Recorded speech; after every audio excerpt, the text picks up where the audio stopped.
There's a middle-aged man out there right now anticipating a manager position being opened up for him, just for that exact same position to be taken by a young new hotshot fresh out of college, whose degree doesn't quite match anywhere near their 4 years of experience and 5 different management changes. But this new young hotshot fits the demographic more of the company and aligns more with the propaganda that the said organization's trying to pitch to the public.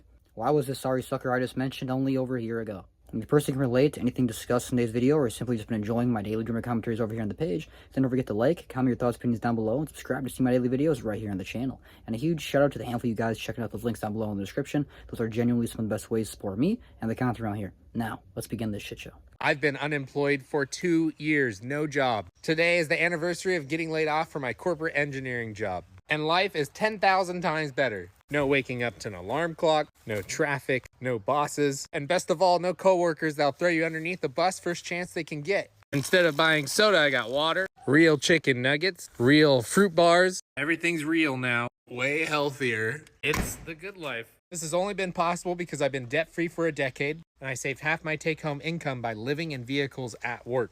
I generate interest off that saved money, and I've been growing on social media where I generate royalties. Although many months are hard, sometimes I make $60. So now I'm in the lowest tax bracket. Yes, you still have to pay income tax when you're unemployed. But life is way better. I think I can keep this going forever. My number one expense is taxes. For a property valued at $73,000 back east, it's $2,800 a year in property taxes. Arizona is much better. I got 2 acres out there valued at $250,000 and it's $200 a year in the county. Second largest expense is insurance. Both my manufactured homes have insurance, all my vehicles. It's pricey, but I'm able to keep everything going. Most importantly, I'm happy. Now, getting laid off from a company that you've worked at for years, or even decades for some people, if you've been lucky enough to do so, or even unlucky enough for you to find yourself in a situation where you're laid off and you put all your eggs in one basket, you know, let's say this company that whatever company we're talking about here.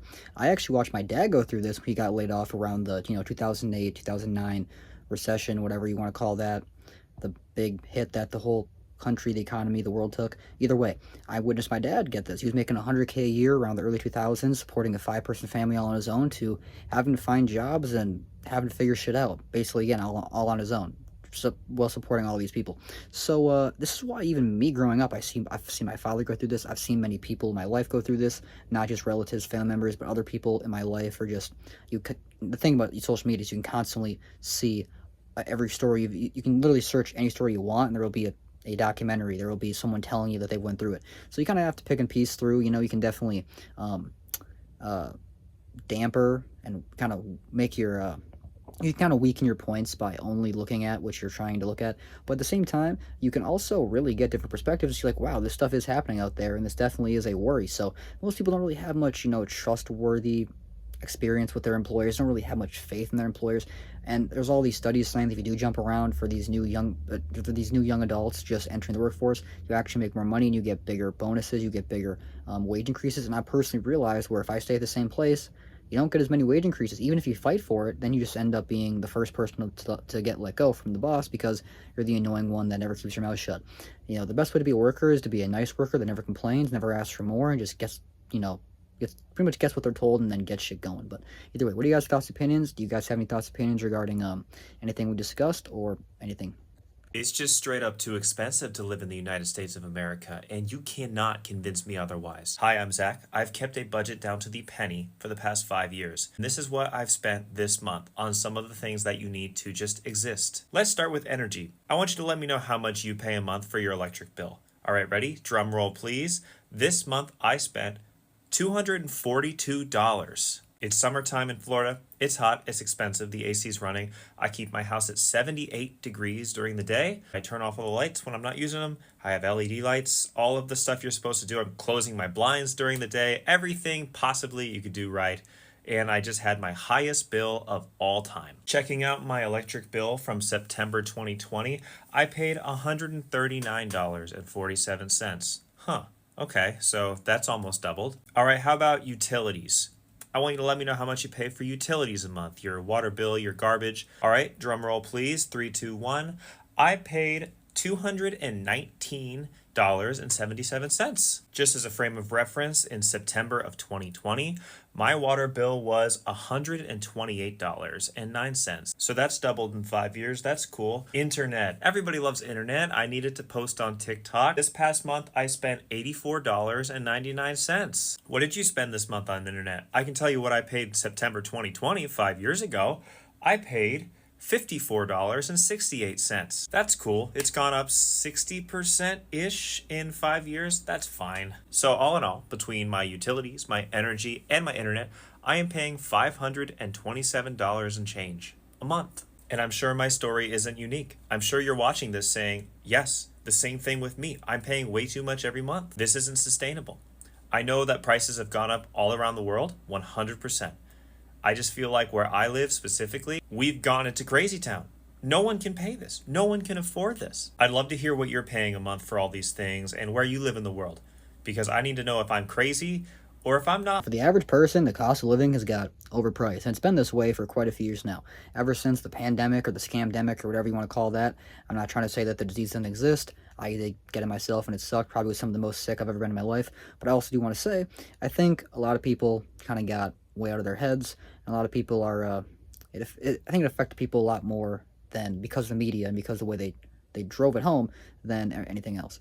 But I'm not being a conspiracy theorist here. I do want to say at the end of the day how, which has left people having to find all these different ways to make ends meet, get things going for themselves, and not completely suffer and die and try to survive as best as they can. Now, I have read a lot of your guys' comments. A lot of people are flourishing. They're doing everything they can. They're doing great. I know a lot of you guys don't really have many vices. A lot of you guys have a lot more self-control. But for the average person, man, with all these headlines, we always feel like the world's going to end, and we kind of get, like, approval of this message. This message gets stamped all the time by, the entertainment industry, by even the media, and just pretty much everybody in your life. Everything seems to be crumbling. There's always a new disaster ahead of us. You're going to wake up tomorrow with another disaster happening somewhere in the world if you want to pay attention to it, or you can just ignore the world and just act like nothing's ever happening, which a lot of people do say, why don't you stop being on social media? Why don't you just ignore what's happening?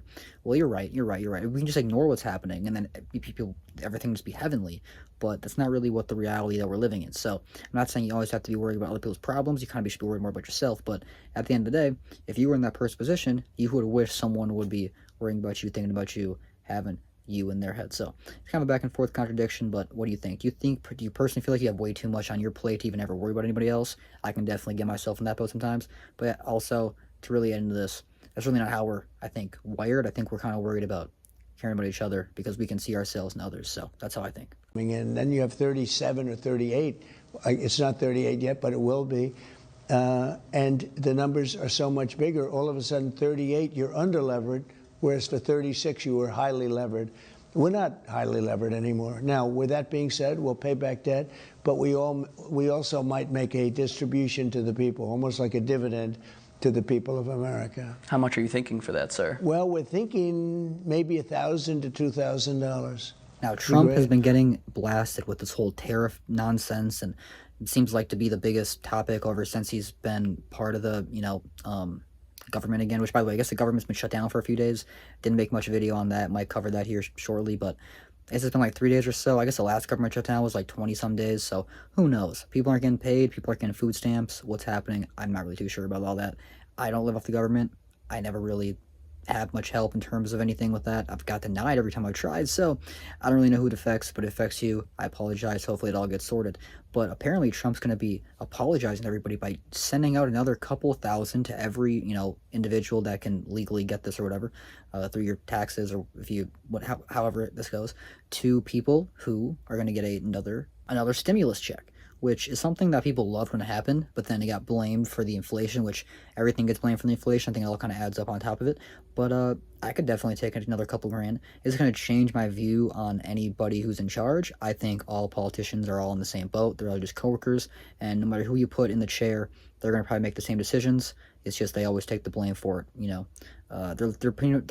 like the coach of the team, but they get given like the playbook and get told like which plays to run. But then, like, they get in trouble. It's like their fault when, like, the team sucks, which is like the government. So, interesting similarity comparison there. But anyway, what do you guys think down below? Feel free to let me know if you guys would enjoy another stimulus check. If you guys think it's terrible and you would burn it.